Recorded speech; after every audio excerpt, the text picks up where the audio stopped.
नव्या, हर वक्त इतना एटीट्यूड सिर्फ इसलिए कि हम लोग तुमसे शादी करने के लिए कह रहे हैं।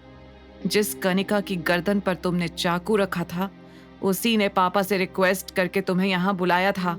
उसी के कहने पर तुम्हें एक नई जिंदगी शुरू करने का मौका मिल रहा है। हम सबकी बात मानो और मिस्टर अहलूवालिया से शादी कर लो। वो अब भी तुमसे शादी करने के लिए तैयार हैं। ऋषि ने कहा, हो गया तुम्हारा, अब जाओ यहाँ से। इतना कहकर नव्या ने ऋषि को पीछे की तरफ धक्का दिया और दरवाजा बंद कर लिया। यहाँ पर लोग तुम्हें दोबारा अपनाने की बात कर रहे हैं और तुम्हारी अकड़ ही खत्म नहीं हो रही है।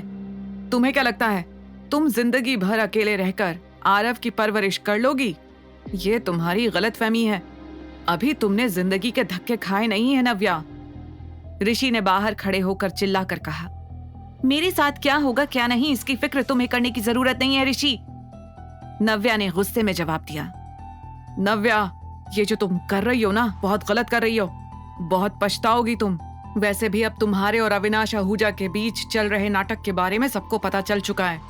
तुम अपने हाथों से अपनी जिंदगी बर्बाद कर रही हो। मिस्टर अहलूवालिया जैसा इंसान तुम्हें फिर नहीं मिलेगा, जो सब कुछ जानते हुए भी तुम्हें अपनाने को तैयार है। ऋषि ने चिल्लाते हुए कहा। नव्या एक पल को उसकी बातें सुनकर सहम गई थी। गेट लॉस्ट ऋषि। ये सुनकर भी ऋषि कुछ देर तक बड़बड़ाता रहा, लेकिन नव्या ने उसकी बातों का कोई जवाब नहीं दिया। वो भले ही हिम्मत से उसे जवाब दे रही थी, लेकिन अंदर ही अंदर वो घबराई हुई थी। वो वहां आरव के साथ अकेली थी, इसलिए उसे डर था कि कहीं कोई फिर से ना आ जाए। वो रो रही थी, लेकिन उसने अपनी आवाज दबा ली थी ताकि आरव को पता न चले। Navya, you will pay for this letter, Rishi ने गुस्से में चिल्लाते हुए कहा। उधर सिद्धांत ने अविनाश को घर ड्रॉप किया और अपने घर निकल गया। अविनाश ने जैसे ही आहूजा विला में कदम रखा, उसे अपनी माँ की आवाज सुनाई दी। अभी कहाँ रह गया?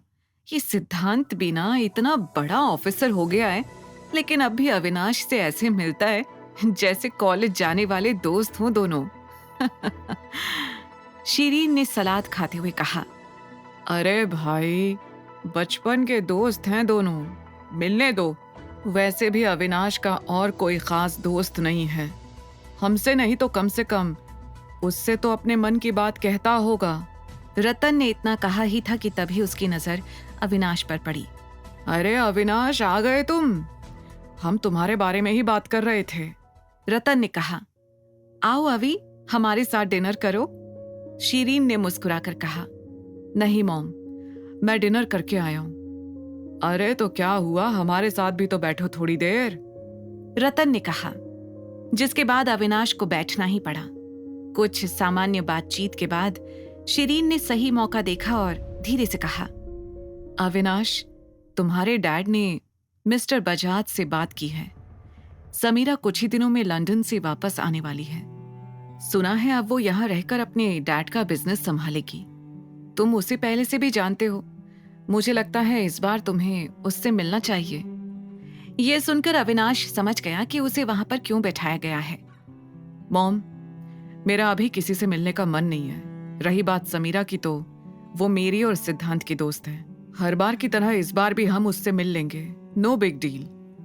अविनाश ने बिना किसी इंटरेस्ट के कहा, अरे मैं सिद्धांत के साथ नहीं, अकेले मिलने की बात कर रही हूं। इतनी अच्छी लड़की है। अगर तुम दोनों ने एक दूसरे को पसंद कर लिया तो ये दोस्ती रिश्तेदारी में बदल सकती है। शीरीन ने कहा, मॉम होल्ड प्लीज, सीधे शादी? मैंने आपसे कहा ना, अभी मुझे कोई जल्दी नहीं है। आप क्यों शादी के पीछे पड़ी हुई हैं? मेरी कल एक बहुत इंपॉर्टेंट मीटिंग है, मुझे जाना है। अविनाश ने कहा। वैसे तो हमेशा वो अपने मॉम डैड को प्राथमिकता देता था, लेकिन शादी की बात आते ही वो विषय बदल देता था। इसी बात से शीरीन और रतन परेशान थे। अविनाश, तुम कब तक शादी के टॉपिक को टालते रहोगे? शीरीन ने कहा।